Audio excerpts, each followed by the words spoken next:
তো বন্ধুরা, আমি ফোনে দেখতে পাচ্ছি বেশ এক সপ্তাহ ধরে নাকি এই বিষয়টাকে নিয়ে তোলপাড় হচ্ছে বা ভিডিও ভাইরাল হচ্ছে। আর আমি দুদিন আগে থেকে বিষয়টাকে লক্ষ্য করেছি।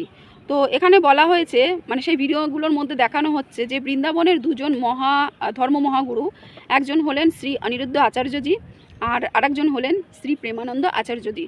তো এদের দুজনের ভিডিও কিন্তু আমি ভীষণ দেখতে ভালোবাসি। এদের কথা আমার খুব ভালো লাগে। এদের কথা আমাদের অনেক মানুষকে ভীষণভাবে অনুপ্রাণিত করে এবং অনেক মানুষ আমরা আছি যারা নিজেদেরকে পরিবর্তন করতে পেরেছি এবং চাইও যে সমাজের উন্নতি হোক, অবনতি না হোক।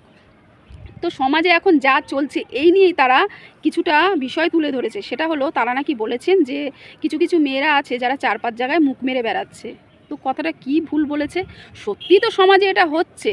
হিন্দিতে অবশ্য বলেছে, তারা হিন্দিতে বলেছে, আমি বাংলায় তোমাদের সাথে শেয়ার করছি বিষয়টা। মানে এই যে চারিদিকে যে তারা যে কথাগুলো বলেছে এই নিয়ে যে বিরোধ হচ্ছে, আমার সেটা দেখেই খারাপ লাগছে যে সত্যি তো সমাজে তো এটা হচ্ছে, এই নিয়েই তো তারা কথা বলেছে।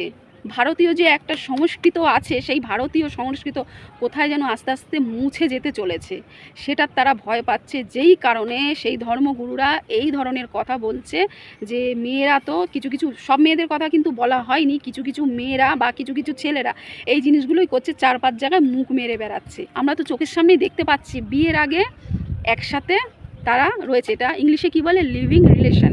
মানে বিদেশি নিয়ম ভারতে চালু করেছে কিছু ছেলেমেয়েরা। বিয়ের আগে 5-10 বছর ধরে প্রেম ভালোবাসা করলো, করার পর সমস্ত কিছু স্বামী স্ত্রীর মধ্যে যেটা হয়, তো তাদের মধ্যে সেই জিনিসগুলো হয়ে যাচ্ছে বিয়ের আগে।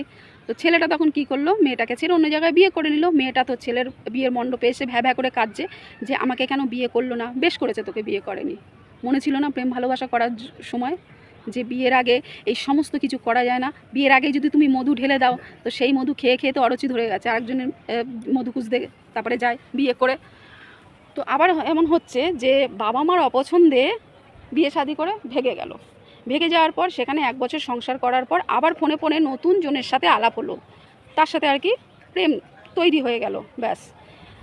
এবার তাকে ডিভোর্স দিতেও লাগে না, তাকে রেখে, সেই স্বামীকে রেখে, মানে 1 বছর সংসার করার পর সেই স্বামীটাকে রেখে ছেড়ে চলে গেল আরেকজনের সাথে ভেগে। আবার এরকমও হয় বিয়ে শাদি করার পর, মানে ভালোবেসেই বিয়ে করছে, বিয়ে করার পর বাচ্চা হলো, সেই বাচ্চাটাকে শ্বশুরবাড়িতে ছেড়ে দিয়ে ভেগে গেল অন্যজনের সাথে। আবার এরকমও হয় প্রেম ভালোবাসা করে বিয়ে করার পর বাচ্চা হয়ে যাওয়ার পর আর ইচ্ছে করছে না সংসার করতে, বাচ্চাকে নিয়ে চলে গেল মা বাবার কাছে থাকতে। মা বাবার এমনি চিন্তা, তার মধ্যে আরও চিন্তা বাড়িয়ে দিল, বোঝো।